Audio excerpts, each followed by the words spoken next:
everyone. I'll welcome you all in my next class of the chapter Our Environment. In the first class, we discussed the introduction part of this chapter as well as what is ecosystem, what is the component of ecosystem, what are producer, what are consumer, what are decomposer, and what is the relation between producer, consumer and decomposer. This we already discussed. Now in this next class we'll discuss some of the points like food chain, food web, trophic level, 10% law and ecological pyramid. All these topic we'll cover in this class. Now let's start the class. Now the first is food chain. What is food chain? Food chain is the sequence of living organism in which one organism consume another organism for energy. Means it is a sequence of living organism where we came to know who is eating whom, कौन किसको खाता है. इस पूरे के पूरे sequence को हम क्या कहते हैं? Food chain. इस पूरे के पूरे सीक्वेंस को हम फूड चेन कहते हैं.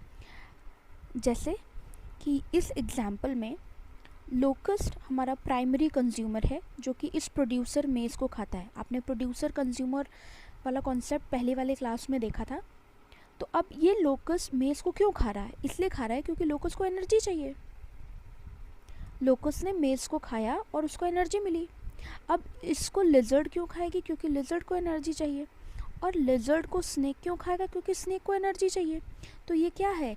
ये एक सीक्वेंस है जो कि क्यों हो रहा है? एनर्जी के लिए हो रहा है. ठीक है. दूसरी बात, ये यूनी डायरेक्शनल है. यूनी डायरेक्शन मतलब ये एक ही डायरेक्शन में चलता रहता है. ये एक ही डायरेक्शन में चलता है. ठीक है. मतलब मेज को लोकस्ट खाएगा, लोकस्ट को लिजर्ड खाएगा और लिजर्ड को स्नेक खाएगा.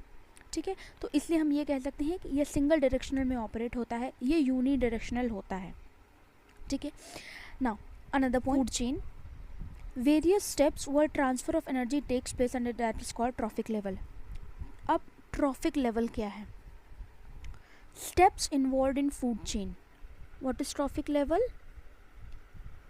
Steps involved in food chain is known as trophic level. मतलब कि मेज भी एक trophic level है, तो इसको हम trophic level 1 कह सकते हैं. इसको हम T1 से डिनोट करते हैं और लोकस्ट T2 से डिनोट कर सकते हैं. लिजर्ड को हम T3 से डिनोट कर सकते हैं और हम स्नेक को T4 से डिनोट कर सकते हैं. तो यहाँ हमारा T क्या है? T है trophic level.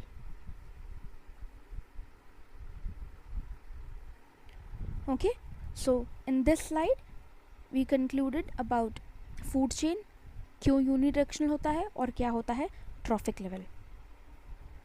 So here also there is a definition of food chain. Flow of energy in an ecosystem is a one-way process. One-way process है. Sunlight मिली प्लांट को, प्लांट ने फूड बनाया, उस फूड को, उस प्लांट को grass hopper ने खाया, ग्रास हॉपर को फ्रॉग ने खाया और फ्रॉग को ईगल ने खा लिया. ठीक है. तो सनलाइट किसने ली? प्लांट ने. और प्लांट को ग्रास हॉपर ने खाया, उसके बाद फ्रॉग और उसके बाद ईगल. तो ये भी एक फूड चेन है जो किस लिए हो रहा है? जो सिर्फ और सिर्फ एनर्जी के लिए हो रहा है. The sequence of organism through which energy flows is known as food chain. मतलब ये सीक्वेंस है ऑर्गेनिज्म का जिससे कि एनर्जी फ्लो होता है. एनर्जी फ्लो हो रहा है. प्लांट को ग्रास हॉपर खा रहा है तो ये एनर्जी यहाँ से यहाँ गई, और फिर ग्रास हॉपर को फ्रॉग खा रहा है तो फिर एनर्जी ग्रास हॉपर से फ्रॉग में गई, और फ्रॉग को जब ईगल खा रहा है तो ये एनर्जी फ्रॉग से ईगल में चली गई. So that is why we use to say that it is a food chain. Okay. अब next is what is the significance of food chain. Food chain का क्या सिग्निफिकेंस है, क्या इंपॉर्टेंस है फूड चेन का? तो फूड चेन से हमें क्या पता चलेगा? फूड चेन से हमें पता चलेगा कि क्या रिलेशनशिप है ऑर्गेनिज्म के बीच में और कैसा इंटरेक्शन हो रहा है ऑर्गेनिज्म और इकोसिस्टम के बीच. मतलब कि सनलाइट प्लांट ले रहा है.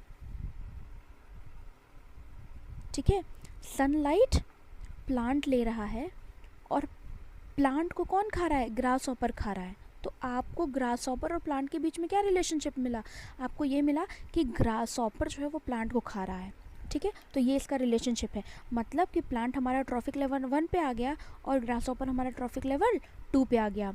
ये हमारा प्रोड्यूसर हो गया और ये हमारा प्राइमरी कंज्यूमर हो गया।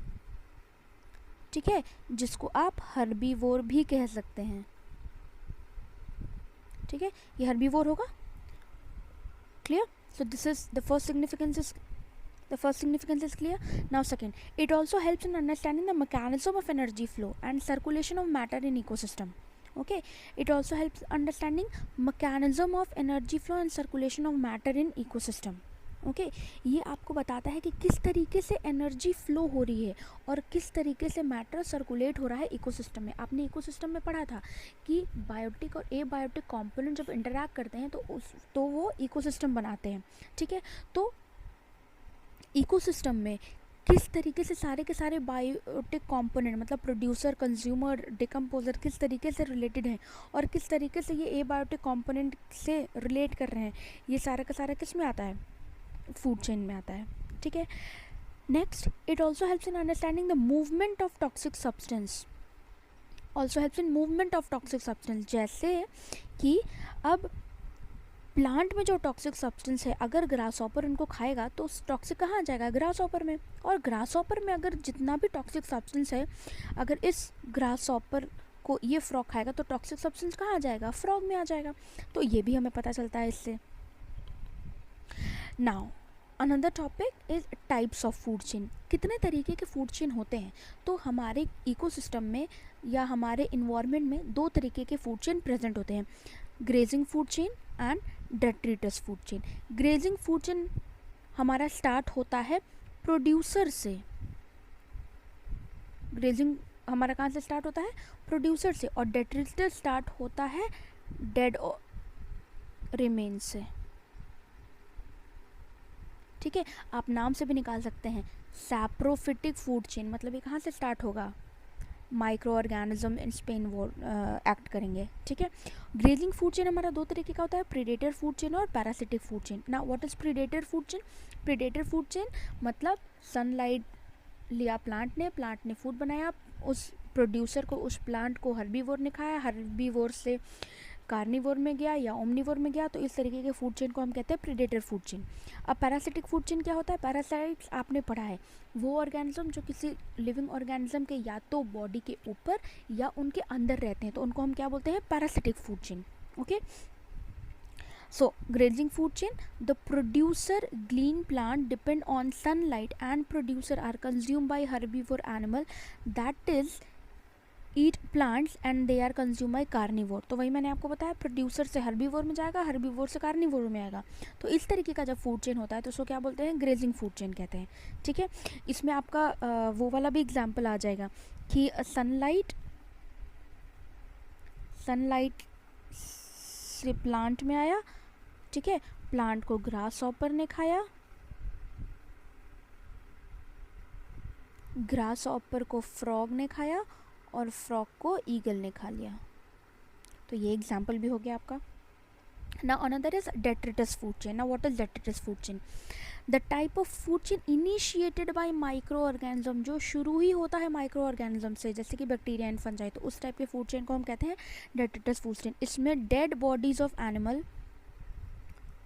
ओके, यहाँ से स्टार्ट होता है, उनको फ्लाइज खाते हैं, वो डिकम्पोज होता रहता है, उनको फ्लाइज खाते हैं, फिर फ्रॉग खाता है, फिर स्नेक खाता है, फिर हॉक खाता है। तो मतलब ये कहाँ से स्टार्ट हो रहा है?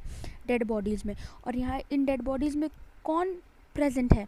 यही माइक्रो ऑर्गेनिजम्स प्रेजेंट होते हैं। अब डेट्रिटस फूड चेन का क्या इंपॉर्टेंस है? इससे आपको पता चलता है कि इंटरडिपेंडेंट हैं सारे के सारे फूड चेन और ये बैलेंस करते हैं प्लांट और एनिमल पॉपुलेशन को। ठीक है, तो फूड चेन की क्या इंपॉर्टेंस है? कि ये बैलेंस करते हैं हमारे प्लांट और एनिमल की पॉपुलेशन को, चाहे वो डेट्रिटस फूड चेन हो तो चाहे हमारा ग्रेजिंग फूड चेन हो। अगर ग्रेजिंग फूड चेन में कोई ऑर्गेनिज्म डेड हो कर जाता है या डेड हो जाता है तो उस पर माइक्रो ऑर्गेनिज्म एक्ट करते हैं, तो वहाँ से क्या स्टार्ट हो जाती है? वहाँ से डेट्रिटस फूड चेन स्टार्ट हो जाती है। तो जब भी कोई ऑर्गेनिज्म मर जाता है तो उस बॉडी से, उस डेड बॉडी से क्या स्टार्ट हो जाती है? डेट्रिटस फूड चेन स्टार्ट हो जाती है। अब हम आते हैं हमारे दूसरे टॉपिक पे, जो है कि trophic level in food chain. Traffic level क्या होता है? मैंने अभी आपको बताया कि ट्रॉफिक लेवल क्या है। ट्रॉफिक लेवल है steps involve in food chain, steps involve in food chain is known as trophic level. अब कितने तरीके के ट्रॉफिक लेवल होते हैं? हमारा पहला ट्रॉफिक लेवल होता है प्रोड्यूसर, तो इसको हम T1 कह सकते हैं। हमारा दूसरा ट्रॉफिक लेवल होता है कंज्यूमर, तो इसको हम T2 कह सकते हैं। अब इस कंज्यूमर में भी आपके प्राइमरी कंज्यूमर आ सकते हैं, सेकेंडरी आ सकता है, टर्शियरी आ सकता है, क्वाटरनरी आ सकता है, और लास्ट में आता है हमारा डिकम्पोजर। तो अगर हम इस एग्जाम्पल से देखें तो हमारा प्रोड्यूसर T1 है, हम इसको दूसरे कलर से बता देती हूँ। प्रोड्यूसर हमारा T1 है, ठीक है, ट्रॉफिक लेवल 1। हर्बीवोर हमारा T2 है, ट्रॉफिक लेवल 2। अब उस हर्बीवोर को जो कार्निवोर खाएगा वो प्राइमरी कार्निवोर हो जाएगा, तो ये T3 हो गया। और उस प्राइमरी कार्निवोर को जब सेकेंडरी कार्निवोर खाएगा तो वो T4 हो जाएगा, ठीक है। अगर हम इधर वाले पे देखें, ये जो लिखा है producer, primary consumer, secondary consumer और टर्शियरी कंज्यूमर, तो आप ये ध्यान रखिएगा कि जो प्राइमरी कार्निवोर होता है वो सेकेंडरी कंज्यूमर होता है, और जो सेकेंडरी कार्निवोर होता है वो टर्शियरी कंज्यूमर होता है। हमारा हर्बीवोर जो है वो प्राइमरी कंज्यूमर है। ओके, तो ये रिलेशन ध्यान रखिएगा कि जब आप प्रोड्यूसर लिख रहे हैं और हर्बीवोर लिख रहे हैं, प्राइमरी कार्निवोर लिख रहे हैं, सेकेंडरी कार्निवोर लिख रहे हैं, तो आप इधर वाली चीज़ को फॉलो करेंगे। या आप इधर लिख रहे हैं प्रोड्यूसर, जो अगर आप इधर प्रोड्यूसर लिख रहे हैं तो फिर इधर प्राइमरी कंज्यूमर, सेकेंडरी कंज्यूमर और टर्शियरी कंज्यूमर लिखेंगे। Okay, so this is the concept about trophic level, how you will assign the trophic level, ठीक है। अब अगर हम ये एग्जांपल लें कुछ फूड चेन्स के, तो पहला एग्जांपल है ग्रासलैंड बायोम का, दूसरा है पॉन्ड बायोम का, और तीसरा है ओशन बायोम का। बायोम मतलब इकोसिस्टम। ओके, मैं बता देती हूँ आपको। Biome means ecosystem. ओके, अब अगर हम पहला ग्रासलैंड इकोसिस्टम लें, तो ग्रासलैंड इकोसिस्टम हमारी कहाँ से स्टार्ट होती है? ग्रासेस से, देन ग्रासहॉपर से, देन रैट से, स्नेक से, एंड होती है हॉक पे। मतलब ग्रास को कौन खाएगा? ग्रासहॉपर खाएगा। ग्रासहॉपर को कौन खाएगा? रैट खाएगा। रैट को कौन खाएगा? स्नेक खाएगा। स्नेक को कौन खाएगा? हॉक खाएगा, ठीक है। तो अगर आपसे एग्जाम में पूछे कि राइट 2 स्टेप फूड चेन या 3 स्टेप फूड चेन, तो ये अगर 3 स्टेप पूछेगा तो 1 2 3, अगर 4 स्टेप पूछेगा तो 1 2 3 4, और अगर 5 स्टेप पूछेगा तो ये पूरा लिख देंगे, ठीक है। तो इस तरीके से आप एडजस्ट कर सकते हैं फूड चेन को, ठीक है। अगर एग्जाम्पल आए पॉन्ड इकोसिस्टम का एग्जाम्पल दीजिए, तो पॉन्ड इकोसिस्टम स्टार्ट होती है एल्गी से। फिर एल्गी को कौन खाएगा? मॉस्किटो लार्वा खाएंगे। मॉस्किटो लार्वा को ड्रैगन लार्वा खाएंगे, उनको फिश खाएंगे, एंड देन लास्ट में रैकून। तो ये हमारी पॉन्ड इकोसिस्टम की एग्जाम्पल है। ये ओशियन इकोसिस्टम बहुत ही इंपॉर्टेंट है, इस पे क्वेश्चन पूछता है आपको। ओके, ये स्टार्ट होती है phytoplanktons. What are phytoplanktons? Phytoplanktons are the small plants, or you can say the small photosynthetic organism present in the ocean. Okay, phyto means what? Phyto means plant. Okay, so it denotes plants, ठीक है। अब plant से उन plants को कौन खाएगा? उन छोटे प्लांट्स को कौन खाएगा? ज़ूप्लैंक्टन, जो कि बहुत छोटे ऑर्गेनिजम्स होंगे। उन ज़ूप्लैंक्टन्स को फिश खाएंगे, फिश को सील खाएगा, और सील को व्हाइट शार्क खाएगा। तो इस तरीके से ओशियन वाला ये वाली फूड चेन आप याद कर लीजिएगा, ये बहुत इंपॉर्टेंट है, ठीक है। तो I don't think do you have any problem in the types of food chain. आपसे जो भी एग्जाम्पल पूछेगा आप आराम से बता सकते हैं। और ये ध्यान रखिएगा कि अगर ये प्राइमरी प्रोड्यूसर है और तो नेक्स्ट प्राइमरी कंज्यूमर होगा। ये T1 है, ये T2 है, ये T3 है, ये T4 है, और ये T5 है। Okay, now another very important topic, food web. Generally हमने देखा कि जो फूड चेन है वो लीनियर ट्रांसफ़र है ऑर्गेनिक मैटर और एनर्जी का from one organism to another organism, लेकिन फूड चेन हमारे नेचर में एग्जिस्ट नहीं करती। हमारे नेचर में फूड चेन एग्जिस्ट नहीं करती, ठीक है। अब क्यों नहीं करती ये हम आगे बताएंगे क्यों नहीं करती, ठीक है। बस अभी आप ये ध्यान रखिए कि हमारे इकोसिस्टम में सिंपल फूड चेन एग्जिस्ट नहीं करती है, ओके। फूड वेब क्या है? फूड वेब एक नेटवर्क है, नेटवर्क ऑफ फूड चेन या interconnection of different food chain is known as food web, ठीक है। Food chain are generally found to be interlinked and interwoven as a network and are known as food web. Food web is a system of interlocking and interdependent food chain in a given area. Food web is several food chain connected together. बहुत सारी definition दी है, पहली एक दी है कि interwoven होता है, दूसरे बोल रहे हैं कि इंटरडिपेंडेंट होते हैं, तीसरा बोल रहा है कि सेवरल फूड चेन कनेक्टेड होता है। आप इन तीनों में से कोई भी डेफिनेशन लिख सकते हैं या लास्ट वाली लिख सकते हैं। A food web is many food chain linked together to show a more accurate model of all possible feeding relationship in organism in an ecosystem. मतलब कि फूड वेब क्या है? एक इंटरकनेक्शन है डिफरेंट फूड चेन का, जो कि show करता है एक पॉसिबल फीडिंग रिलेशनशिप और एक इकोसिस्टम में किस तरीके का रिलेशनशिप प्रेजेंट होता है, वो आपको बताता है फूड वेब। इसका एग्जांपल हम देखते हैं। अब ये देखिए, ये बहुत अच्छा एग्जांपल है हमारे फूड वेब का। देखिए, प्लांट, फ्लावर, नट, सीड, फ्रूट, इंसेक्ट। अब प्लांट को ये भी खा रहा है, ये भी खा रहा है। अब पैसिफिक फ्रॉग को ये भी खा रहा है, ये भी खा रहा है, ये भी खा रहा है। तो आप यहाँ देख सकते हैं कि सारे के सारे फूड चेन इंटरकनेक्टेड है। आपको जो डिफरेंट कलर से दिख रहा है, रेड कलर से, ग्रीन कलर से, ब्लू कलर से, ये सारे के सारे एक एक फूड चेन है और ये सारे के सारे इंटरकनेक्टेड हैं, okay. So this is interconnection of different food chain, that's called food web. अब देखिए, food web in terrestrial and aquatic ecosystem में। अब मैंने आपको बताया अभी तुरंत कि फूड चेन जो है वो इंटरकनेक्टेड होती है, and interconnection of different food chain is known as food web. Now here the aquatic plants and algae को कौन खाएगा? स्मॉल फिश खाएंगे, उनको फिश फ्रॉग खाएगा, ठीक है। अब यहाँ देखिए, एक फूड चेन तो ये आपकी एग्जिस्ट कर रही है, ये वाली एक्वाटिक ऑर्गेनिज्म से स्मॉल फिश से फ्रॉग, ठीक है, और फ्रॉग से स्नेक। अब अगर मैं एक दूसरी फूड चेन आपको बताऊं तो एक दूसरी फूड चेन है ये प्रोड्यूसर, जो ग्रास है, टेरिस, ठीक है, माज, उनको खा रहा है इंसेक्ट को खा रहा है रैट, और रैट को खा रहा है स्नेक। तो अब देखिए, स्नेक रैट को भी खा सकता है और फ्रॉग को भी खा सकता है। तो ये दो फूड चेन कनेक्टेड हो गए, एक एक्वाटिक वाला आपका कनेक्टेड है और एक टेरेस्ट्रियल वाला कनेक्टेड है। तो इस तरीके से हम ये कह सकते हैं कि फूड वेब क्या है? Inter connection of different food chain, okay.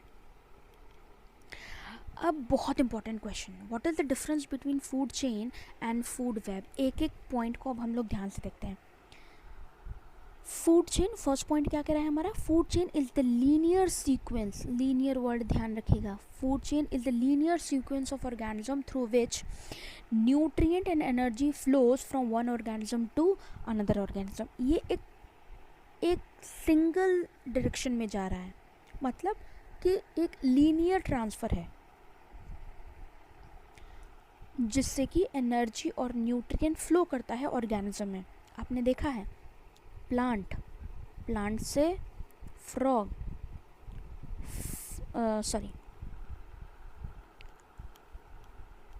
Plant से ग्रास ऑपर से फ्रॉग से स्नेक, और स्नेक से ईगल। ये हमारा फूड चेन है, सिंगल डायरेक्शन में चल रहा है, एक लीनियर में चल रहा है, एक लाइन में चल रहा है। जबकि फूड वेब क्या है? नेटवर्क है डिफरेंट फूड चेन का। अभी आपने देखा कि frog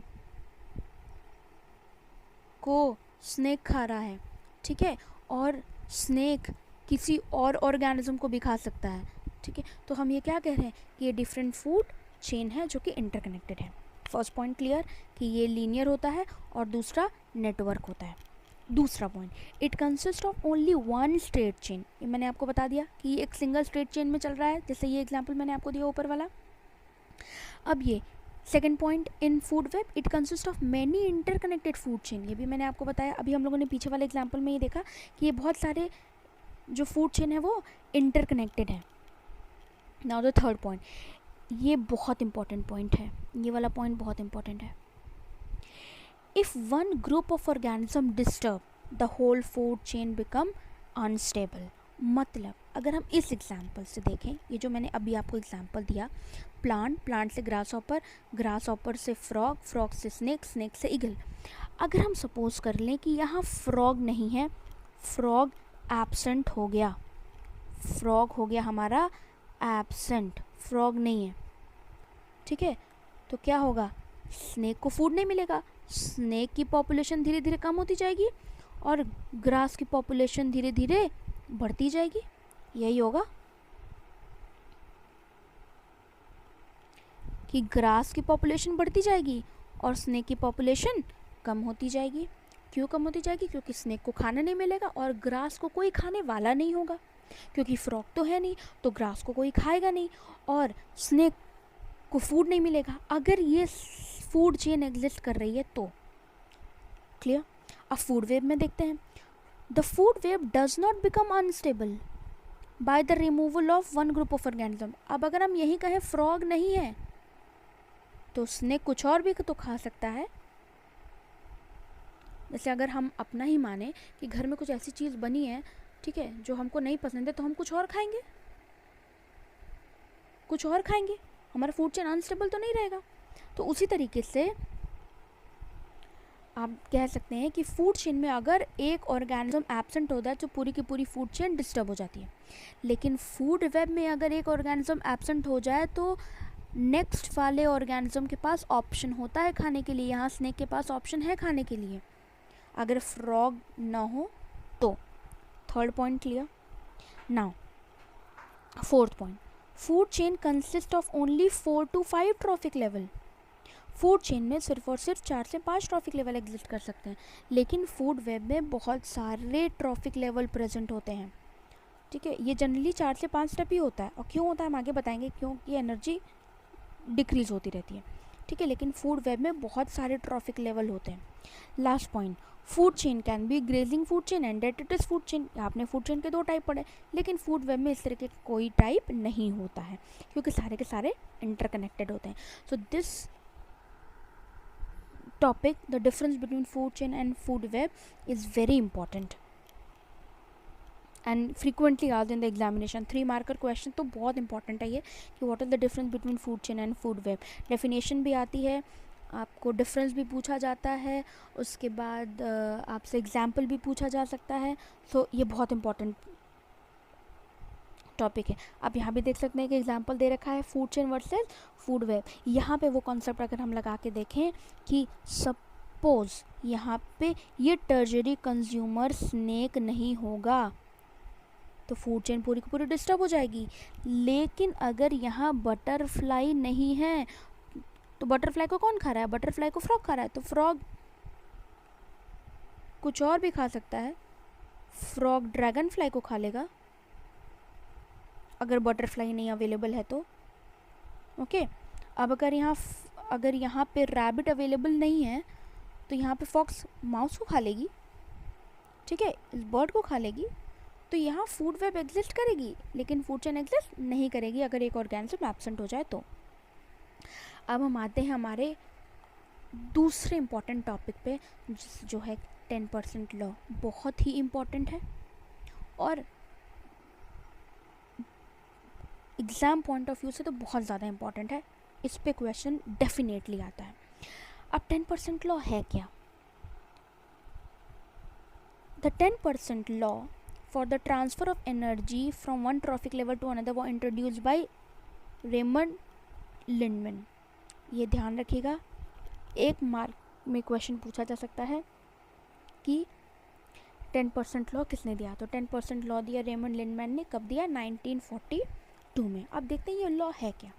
according to this law, during the transfer of energy from organic food from one trophic level to the next, only about 10% of the energy from organic matter is stored as flesh. The remaining is lost during the transfer, broken in the respiration, or lost to incomplete digestion by higher trophic level. मतलब कि ये है कि अगर producer ने 1000 kilo calorie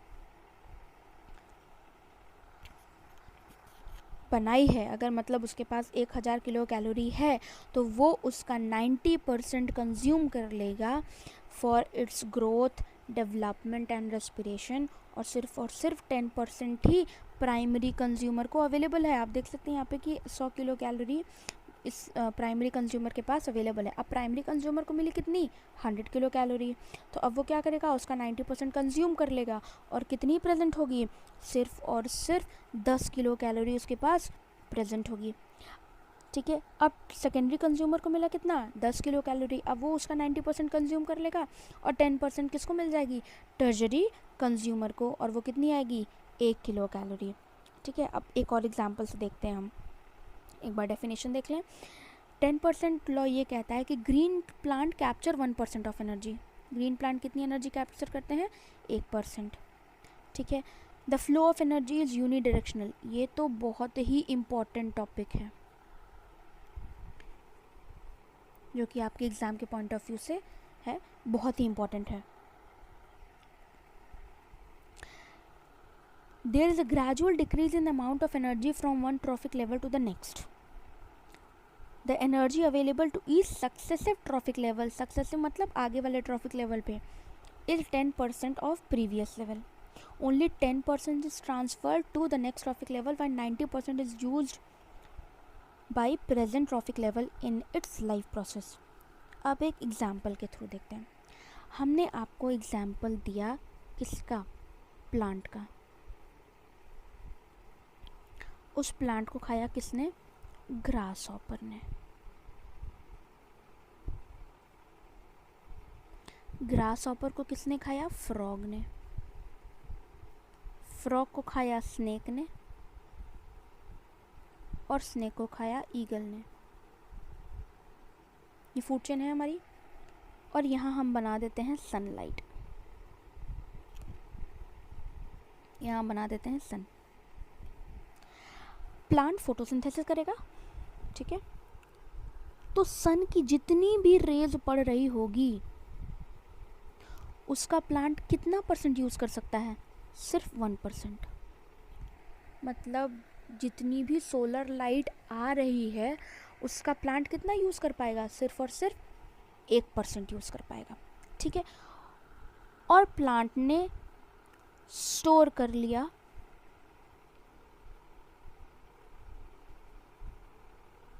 10,000 kilo calorie, इतना store कर लिया। सनलाइट लिया उसने, प्लांट ने फोटोसिंथेसिस की और 10,000 किलो कैलोरी स्टोर कर लिया। ठीक है, अब प्लांट क्या करेगा, अब भाई प्लांट को भी तो ग्रो करना है, प्लांट को भी रिप्रोड्यूस करना है, प्लांट को भी रेस्पायर करना है, तो ये अपने ग्रोथ और डेवलपमेंट में 90% इस 10,000 किलो कैलोरी का यूटिलाइज कर लेता है। ठीक है, तो ये 10,000 किलो कैलोरी का कितना यूटिलाइज कर लेगा, 90%।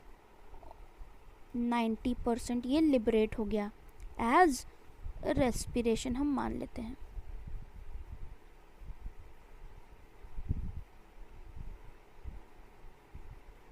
Respiration, as respiration. ठीक है,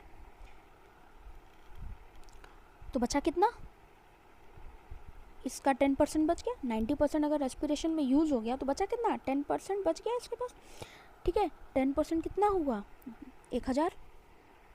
अब ग्रास हॉपर अगर इस प्लांट को खाएगा तो उसके पास कितनी पहुंचेगी, 1000 किलो कैलोरी, 1000 पहुंचेगी ना, 1000 पहुंची ग्रास हॉपर के पास। अब भाई ग्रास हॉपर भी तो रेस्पायर करेगा, तो ग्रास हॉपर भी 90% लिबरेट कर दिया।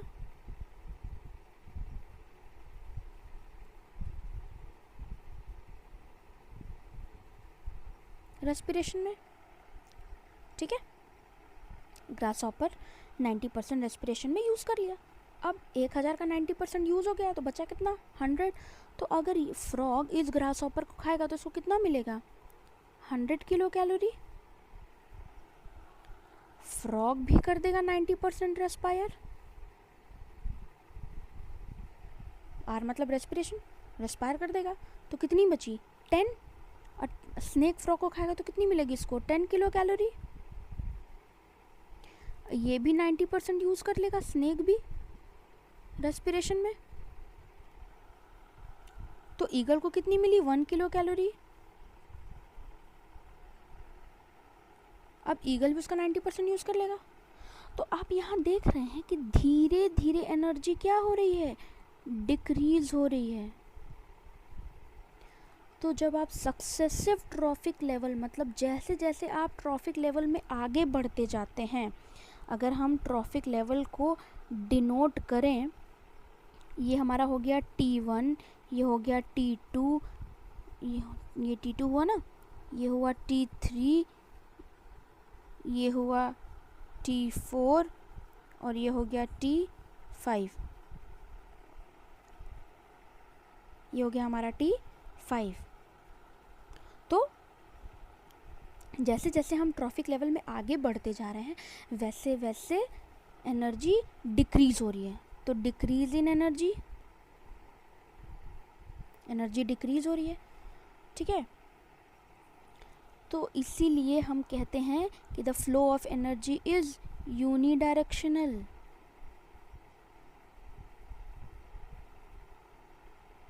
The flow of energy is unidirectional. तो इस अगर आपसे पूछे डिस्क्राइब 10% लॉ, तो भी आप इसको इस तरीके से एग्जाम्पल दे के लिख सकते हैं कि सक्सेसिव ट्रॉफिक लेवल पे एनर्जी डिक्रीज हो रही है, तो ये 10% लॉ को फुलफिल करता है और यूनिडायरेक्शनल है। अगर प्लांट को ग्रास हॉपर ने खाया तो वो एनर्जी वापस नहीं कर देगा, अगर ग्रास हॉपर को फ्रॉग ने खाया तो फ्रॉग फिर से ग्रास हॉपर को एनर्जी वापस नहीं कर देगा। तो इसीलिए हम कहते हैं कि फ्लो ऑफ एनर्जी क्या है, यूनिडायरेक्शनल में है, प्रोग्रेसिव है, आगे बढ़ती है, ठीक है। तो इस तरीके से आप यूनिडायरेक्शन वाला कॉन्सेप्ट भी बता सकते हैं और 10% लॉ वाला भी कॉन्सेप्ट बता सकते हैं। तो दिस इज 10% लॉ। क्लियर। चलिए अब हम आगे बढ़ते हैं हमारे नेक्स्ट टॉपिक पे। आप यहाँ भी देख सकते हैं कि एनर्जी फ्लो ऊपर की तरफ हो रही है, ऊपर की तरफ एनर्जी फ्लो हो रही है। Producer, primary consumer, secondary consumer, tertiary consumer. अगर प्रोड्यूसर के पास 1000 किलो जूल है, जूल में भी हम डिनोट करते हैं, तो प्राइमरी कंज्यूमर के पास 100 किलो जूल, फिर 10 किलो जूल एंड फिर 1 किलो जूल। और ट्रॉफिक लेवल ये है T1, T2, T3 और ये T4।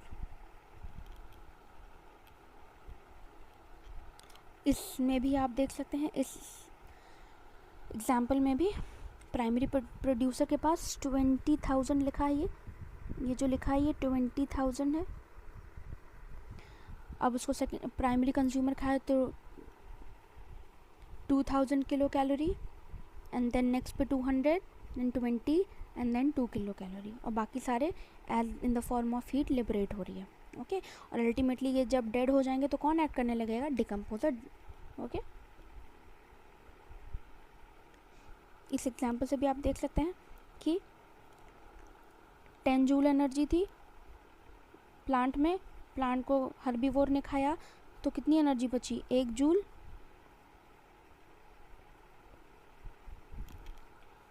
एनर्जी बची,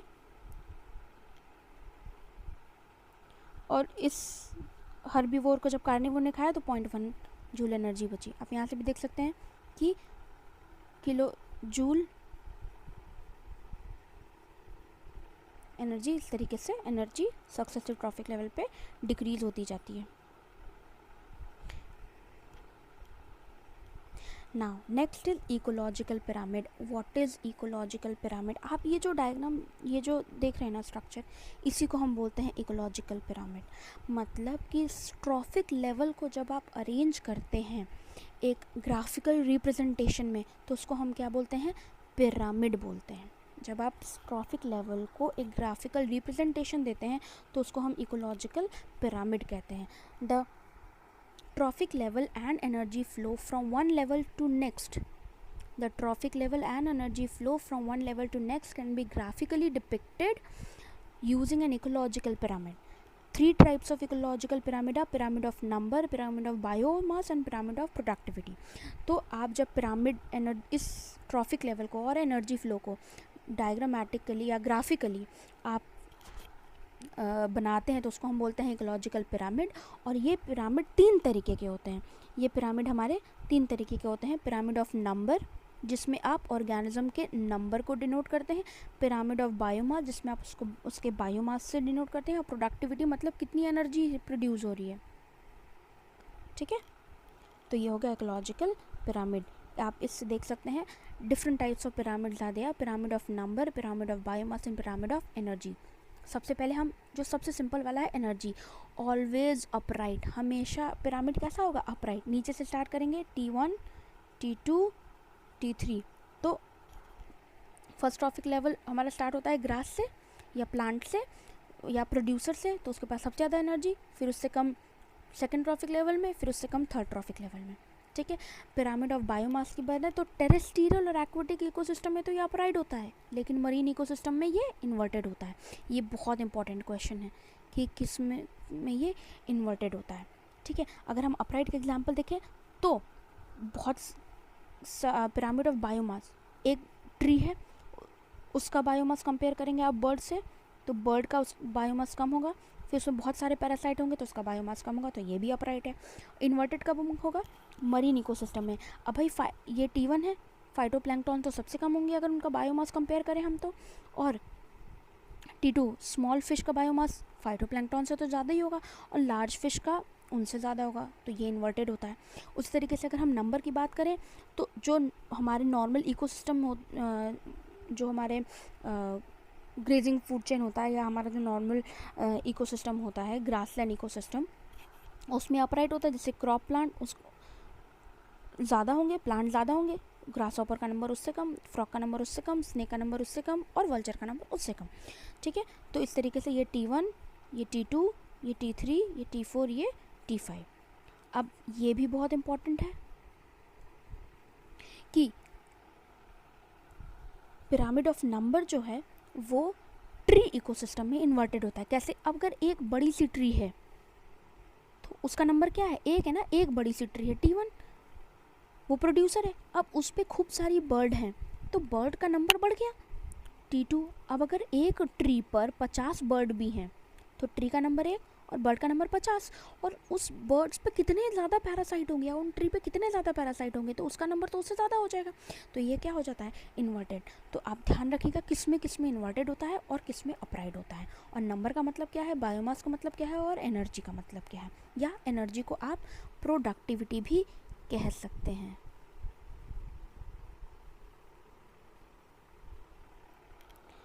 okay, that's all for today. अब जो भी टॉपिक बचा है वो हम अपने नेक्स्ट क्लास में कवर कर लेंगे। Thank you so much everyone.